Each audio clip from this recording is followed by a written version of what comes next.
Join us as we look at 7 Stoic concepts that can help you master your emotions and navigate life's storms with confidence before we begin. I'd like it if you like the video so that you can support my efforts to propagate the Stoic philosophy. If you are not already subscribed, I encourage you to do so and activate the bell so that you do not miss any videos. The first lesson is to understand what you have power over. Have you ever found yourself in the middle of a storm? Not the sort with rain and thunder, but the kind with life storms, unexpected events, disappointments, or abrupt duality of control. Changes. The Stoic philosophers of ancient Greece in Rome taught a concept that feels like a lifeline in these turbulent times. The duality of control. Consider this. You're preparing an outdoor event and it rains. Despite your best efforts, you can't control the weather anymore, no matter how much you want to. But how did you react to the rain that is absolutely your choice? You might bemoan, be frustrated, or adjust by moving the event indoors or viewing the rain as a welcome change. Epicurus, a Stoic philosopher born a slave who ascended to become one of the most famous philosophers of his day, expressed it succinctly. Some things are under our control and others are not. It appears to be straightforward, doesn't it? However, inside this simplicity comes a profound understanding that has the capacity to improve our lives on a daily basis. We're in a variety of scenarios. Some we have control over, such as our daily habits, the books we read, or the company we keep. However, many are out of our reach. Global events, other people's behavior, the passage of time, and yes, weather. This is when things become interesting. The Stoics thought that our happiness is determined not by external events, but by how we understand and respond to them. Our emotions are triggered not by the event itself, but by our interpretation of the event. Consider a time when you experienced a setback. Perhaps you did not receive the job you desired. It felt like a disaster at the time. However, as time passed, you may have recognized it was a blessing in disguise, leading you to a greater opportunity or personal improvement. But how do we make this a reality? Begin by asking yourself, is this something I can control? Take action if the answer is affirmative. If not, this is an opportunity to exercise acceptance and adaptability. We can save ourselves from unneeded agony. If we fully understand and internalize this principle, we may sail through life with confidence, knowing that while we can't control the winds, we can change our souls. The duality of control is a beacon of clarity in a world that frequently feels chaotic. It reminds us to direct our efforts where they are most needed. Most importantly, we must accept the peace of knowing that some things are simply beyond our grasp. Lesson 2. Reflect before reacting in today's digital world, where reflect before reacting, immediacy is often praised.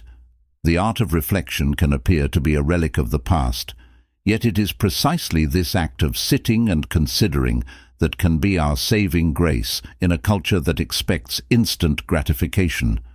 Consider how many times we have to make decisions, both major and small. The range of options is extensive, from selecting a restaurant meal to deciding on a career route. However, it is not only the magnitude of these decisions that is important, it's the approach we take to them. Let's look at a common scenario. Reading a message that hits home. Maybe it's a co-worker who questions your job, or a buddy who makes a casual remark. The first instinct may be defensiveness or wrath, but what if you took a step back, instead of rushing headfirst into that emotional whirlpool? By allowing yourself that little detachment, you are not denying your feelings, rather. You are enabling them to breathe and be understood. This reflective technique is not about passive acceptance or avoidance. It is about actively engaging with our thoughts and emotions. It's all about probing questions. Why did this remark have such an impact on me? What underlying ideas or events from my past are shaping My current emotion is my instant reaction based on the current situation or on baggage from the past. Furthermore, reflecting before reacting is a skill for developing empathy. Allowing oneself time allows us to examine the viewpoints of others. Maybe that coworker was having a bad day, or maybe that friend didn't appreciate the gravity of their comments. We open the door to understanding, not only for ourselves but also for people around us. When we reflect, this technique can be a cornerstone of relationships. How many misunderstandings could we prevent if we stopped to think before reacting? How many bridges could have been built instead of destroyed? We gain insight, compassion, and connection in these reflective moments. Furthermore, the capacity to pause and reflect is extremely valuable in professional contexts. Leaders who think before acting are frequently more respected and effective. They are believed to be thoughtful, measured, and wise. Their conclusions based on reflection frequently endure the test of time in a society that frequently feels like it's moving at breakneck pace. Reflection becomes a type of revolt, a quiet but powerful declaration that we will not be carried away by the currents of immediacy. It's a commitment to ourselves, our well-being, and the quality of our interactions with the rest of the world. Reflecting before reacting is more than just a technique. It's a philosophy and style of life that values depth over breadth, comprehension over impulsiveness, and meaningful connections over brief interactions. It's an interior trip with far-reaching consequences, altering not only our reactions, but also the entire fabric of our lives. Third, exercise dispassion in a world that sometimes dispassion feels like an emotional roller coaster. The concept of cultivating dispassion may appear strange, but let us go deeper into what it genuinely means and the transforming power it possesses. Dispassion does not imply suppressing feelings or becoming apathetic to the world around us. It is about cultivating a balanced perspective and remaining calm in the face of adversity. Consider how it would feel to be able to watch events, circumstances, and even your own feelings without being overwhelmed by them. Consider the last time you viewed a riveting film while you were immersed in the story. You felt tension, excitement, and possibly even sadness. A part of you always suspected it was all a ruse. You didn't run over to assist the hero or soothe the grieving character you saw. You were aware of it, yet you remained seated. This is the essence of practicing dispassion, being intimately connected with life, feeling its myriad emotions, but also understanding when to remain seated in your mind's theatre, observing without becoming engrossed in the action. In our present day of information overload, this strategy becomes a lifeline. We are constantly assaulted with news updates and notifications. We would be weary if we reacted strongly to every bit of information. Dispassion acts as a buffer, allowing us to interact with the world in a more sustainable and balanced way. Dispassion is also important in interpersonal connections. We've all been in situations where discussions become heated and conflicts emerge. Dispassion can mean the difference between a productive dialogue and a harmful dispute. In such situations, it enables us to listen more effectively, respond rather than react, and negotiate disagreements with grace. And understanding self-awareness is the first step in cultivating dispassion. Checking in with ourselves on a regular basis, recognizing our emotional triggers, and understanding our patterns creates a gap between stimuli and response. There is freedom in that space to pick our reactions and act with intention rather than impulse. And contrary to popular belief, dispassion really enhances life's delights and pleasures. We can fully immerse ourselves in the trip by not being unduly connected to outcomes, relishing each moment without the continual worry of loss or change. Finding stability in an ever-changing world is the goal of practicing dispassion. It's a compass that points to inner serenity, gracefully leading us through life's various landscapes. We not only enenech our own lives by embracing this practice, but we also convey a sense of peace and clarity to people around us. Fourth lesson, ask yourself, will this? Ask yourself matter in 5 years. Life is full of moments that put our patience, resilience, and perspective to the test. Our days are filled with experiences that elicit a wide range of emotions, from simple irritants like spilled coffee to more serious issues like arguments with loved ones. It's easy to get caught up in the intent of our emotions. In the heat of the moment, a missed deadline, a scathing comment, or an anniversary forgotten can feel like the end of the world. However, in 5 years, one strong inquiry can transform our viewpoint and provide clarity to this problem. This simple yet deep question acts as a mental time machine, bringing us to the future, while also allowing us to reflect on the present. That heated debate or squandered chance is suddenly seen in a new light. The majority of the issues we are concerned about today will be forgotten. Consider the issues and concerns you had 5 years ago as footnotes in the vast tale of our lives. How many of these are still relevant today? How many have been overshadowed by fresh encounters, discoveries, and memories? This revelation can be humiliating as well as freeing. Using this question as a regular touchstone aids in the prioritization of our concerns. It helps us discern between short-term setbacks and long-term consequences. For example, while a poor day at work may feel overwhelming, right? Now it is only one day in the larger scheme of things. This attitude has also helped me to be resilient when faced with difficulties over the course of my work. Reminding oneself of the bigger picture can help us relax and solve problems rather than becoming weighed down by the issue at hand. We can strategize, adapt, and move on, knowing that time frequently provides clarity and solutions. But it's not simply about downplaying our worries. This question also motivates us to concentrate on what is genuinely important if we want our actions and decisions to have an enduring impact. We must invest in long-term relationships, personal growth, and experiences. Will this matter in 5 years? In a world that prioritizes the now, is Elias directing us to a life of meaning, perspective, and peace? We can negotiate life ups and downs with grace if we return to this question on a frequent basis, directing our energy and attention to what actually matters. Fifth lesson, keep a stoic. Keep a stoic. Notebook. Journaling has been praised across cultures and epochs as a tool for introspection, progress, and clarity, not merely as a chronicle of occurrences.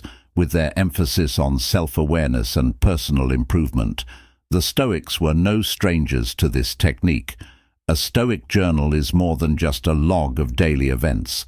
It's a place for self-reflection, debate, and dissection of emotions, decisions, and reactions. It is the intersection of the external and internal worlds, where events are judged against personal values and beliefs. Consider finishing your day by telling not only what happened, but also how you reacted to it. What made a certain comment bother you?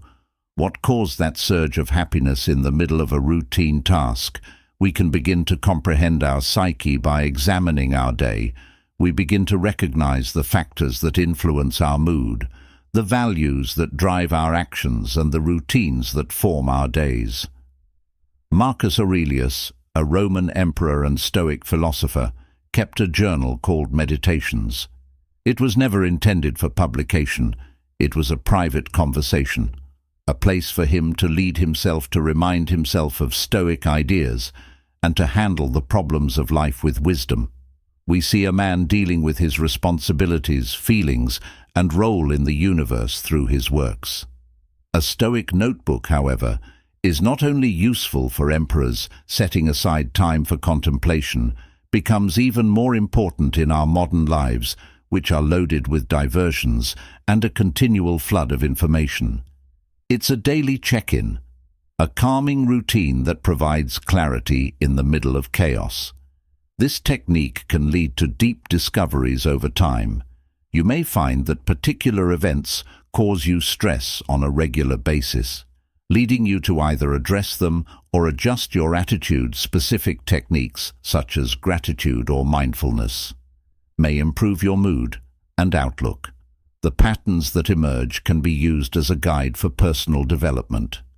Aside from providing insights, a Stoic notebook promotes accountability by requiring daily reflection. We hold ourselves responsible for our reactions and choices. It becomes more difficult to dismiss repeated errors or lapses in judgment. Rather, we are encouraged to learn, adapt, and grow. Keeping a Stoic diary is essentially like having a wise, non-judgmental friend by your side, ready to listen, reflect, and guide. It is a dedication to personal development, better understanding oneself, and leading a life in accordance with one's values and principles. Sixth lesson: perceive challenges as possibilities. The world is full of difficulty. Obstacles are an integral element of the human experience, ranging from personal defeats to global upheavals. But what if, instead of seeing obstacles as opportunities, these difficulties as burdens, we saw them as opportunities disguised? The Stoics had a profound outlook on adversity. They thought that while we cannot always control the events that happen to us, we can control how we understand and respond to those circumstances. With this adjustment in viewpoint, problems are transformed from mere setbacks into useful lessons. This thought is well encapsulated by a remark from the Stoic philosopher Marcus Aurelius. Action is advanced by the hindrance to action. What gets in the way becomes the path. This means that if we choose to consider obstacles and challenges as opportunities for growth, they can propel us ahead. Consider a river that comes across a boulder instead of stopping. The river finds a way around the boulder, either by avoiding it over time or building a new course. The boulder, which appears to be an impediment, transforms into a change agent, modifying the river's direction. Similarly, in our lives, problems can reroute our pathways, frequently leading to unexpected outcomes.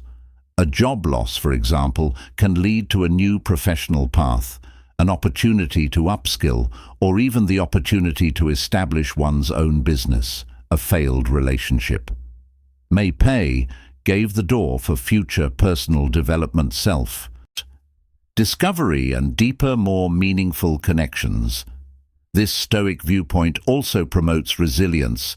When we begin to see obstacles as possibilities, we become more adaptive and eager to meet hardship head-on rather than asking, "Why is this happening to me?" We start to wonder, what can I learn from this? What impact will this experience have on me? Of course, this does not mean we should see out difficulties or reject true adversity. It's about understanding that every obstacle contains potential, a seed of opportunity. We can transform barriers into stepping stones, guiding us to growth, insight, and fulfillment. By nurturing this seed with a positive outlook, patience, and tenacity. Seventh lesson: practice thankfulness. Gratitude stands out as a practice. Thankfulness, golden thread in the great fabric of human emotions, weaving moments of joy, serenity, and perspective into our lives. While thankfulness is an emotion that can come spontaneously, the Stoics believed in making it a daily ritual to anchor oneself in the present and appreciate life's rewards.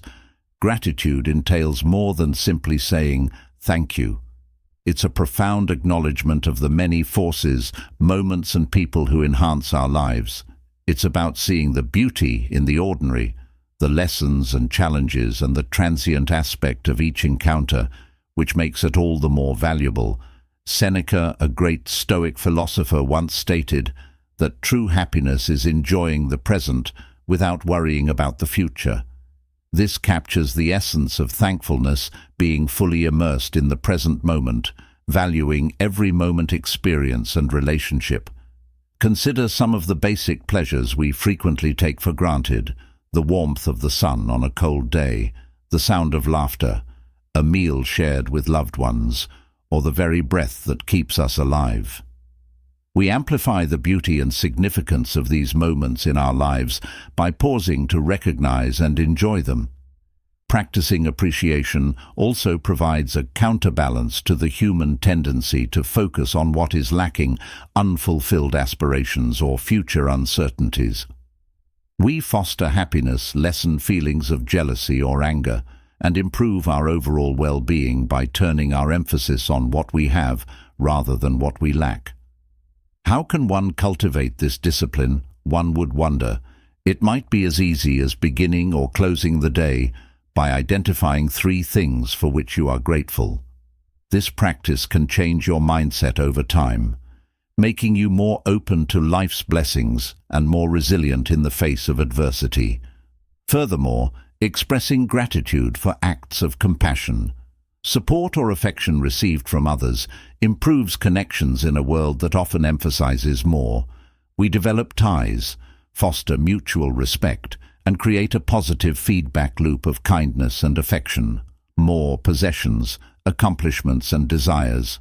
Gratitude serves as a gentle reminder of the abundance that already exists in our lives. It is a call to rejoice in the present moment, to welcome life with open arms, and to walk the road of existence with a grateful heart.